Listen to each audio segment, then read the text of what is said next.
Salut à tous, ravi de vous retrouver sur canalturf.com. Bonne nouvelle pour les amoureux du trot, le meeting d'hiver de Paris-Vincennes est lancé avec un quintet plus de qualité en ce mercredi 30 octobre, le prix des Cévennes.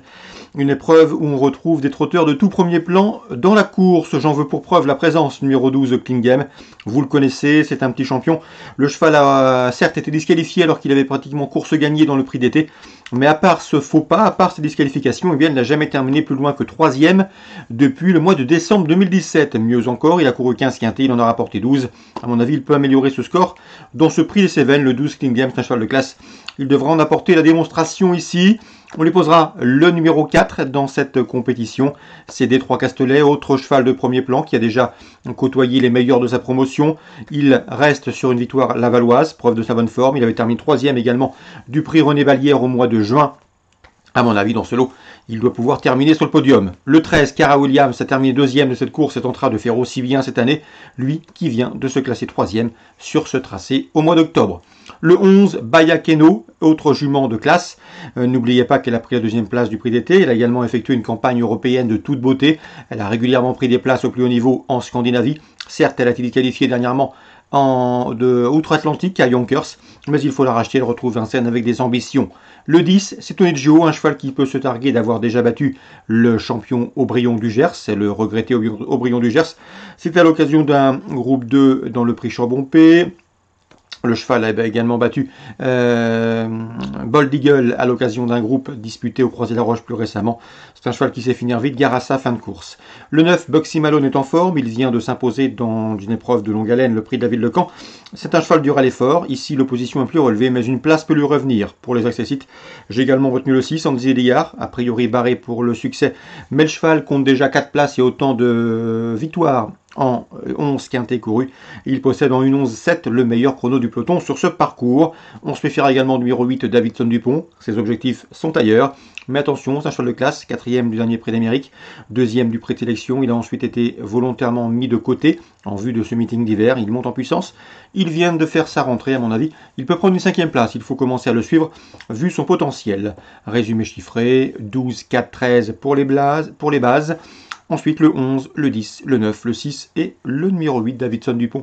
Suivi du programme Vincennes, dans la 3e, j'aime beaucoup le 310, Étoile de Yedrag. C'est vrai qu'elle n'a pas couru depuis le mois d'avril, mais dans l'écurie, on court généralement bien sur la fraîcheur. Elle sera déférée des 4 pieds pour l'occasion. Elle possède un chrono d'une 13,8 sur ce parcours, soit le meilleur chrono du peloton sur ce tracé. À mon avis, il faut la suivre d'entrée de jeu. 310, Étoile de Yedrag. Dans le prix du Dora, belle compétition. J'aime beaucoup le 606 défi de Retz, qui est un cheval de classe. Il vient de s'imposer dans une étape du GNT à Feur. C'est un cheval qui, dans ce lot, peut soigner ses stats. Lui qui compte déjà 12 victoires en 37 tours courus. On lui opposera sa compagne d'entraînement, le 604 Diana Berry, qui sera ici déféré des 4 pieds pour cet objectif. Elle ne l'était pas dernièrement et pourtant elle a très bien fini. Et attention également au 608, c'est Diego Sotton qui possède une 13-2, l'un des meilleurs chronos du peloton sur ce parcours. Et il vient devancer plusieurs de ses rivaux du jour. 6e course, 6, 4 et 8. La 8e, le 808 Offenbach mérite d'être racheté. Il avait bien débuté, 2e, 3e, disqualifié dernièrement en gain. Un cheval a priori de qualité, à mon avis, il peut ouvrir son palmarès dans ce lot. Le 810, Air Destin, autre fils de Crystal Monet, conduira l'opposition. Un cheval qui a bien gagné à Laval, 3e plus récemment en gain. À mon avis, dans ce lot, il a parfaitement les moyens de terminer sur le podium. On résume tout ça pour Vincennes, 3e course, le 310, la 6e, 6, 4, 8, la 8e, le 8 et le 10. On peut parler également de la Réunion 2 à Saint-Cloud. Le 103 Kagan, présenté par André Fabre, trouve une belle occasion de se mettre en évidence. Irréprochable depuis ses débuts. 4 courses, 4 podiums. Pas revu certes depuis le mois de juin, mais pour sa rentrée, le lot semble à sa portée. Je lui associerai le 101 Dalagar, présenté par Alain Drouet-Dupré, un cheval qui dispose ici d'une bonne chance théorique. 103-101. Dans la 3e maintenant, attention au 301. Femano dans ses courses pour AQPS. C'est une jument bien connue à ce niveau. Déjà 11 podiums pour elle en 14 courses courues. Elle fait toutes ses courses. Elle est confirmée en piste assouplie. Et à mon avis, elle devrait une nouvelle fois s'expliquer avec le 302 Felina Bella qui vient de la devancer à l'occasion de leur sortie commune dans le Prix Glorieuse ce jour-là, le 2 octobre.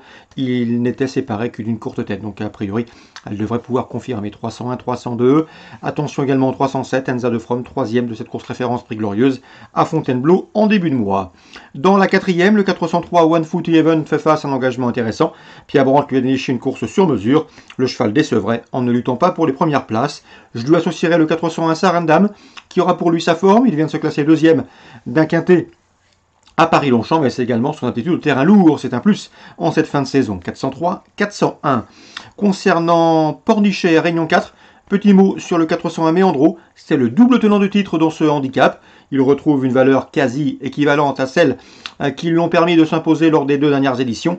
Et à mon avis, dans ce lot, il peut parfaitement conserver sa couronne. C'est le 401 Méandro, c'est à Pornichet, en Réunion 4. Excellent jeu à tous, bonne journée, rendez-vous demain pour une nouvelle émission.